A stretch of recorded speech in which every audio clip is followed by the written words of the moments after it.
بنده اینجا در منبر نماز جمعه حقایق رو باید بیان بکنم. من از سال 1336 یعنی 52 سال قبل جسم ناقصی دارم.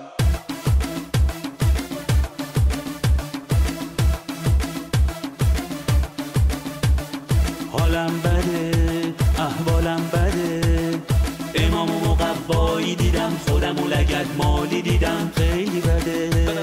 حالم بده، حالم بده، آقا رو با بیجامه دیدم، سرشو بی امامه دیدم، خیلی بده. حالم بده، احوالم بده، رفیقام و اسقاطی دیدم، خودم و توشون قاطی دیدم.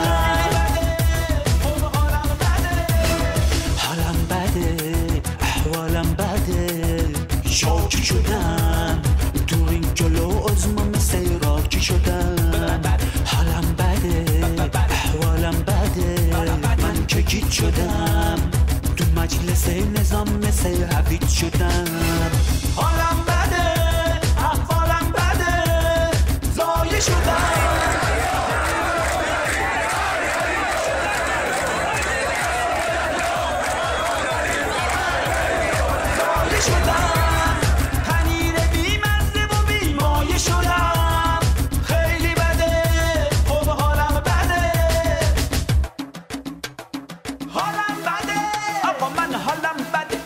مشتبه و گازم زده توی تیوی فشم نده، زحمه به هم بده، مشایی ملودی بیا کجا اختلاف چیا، وای وای ماما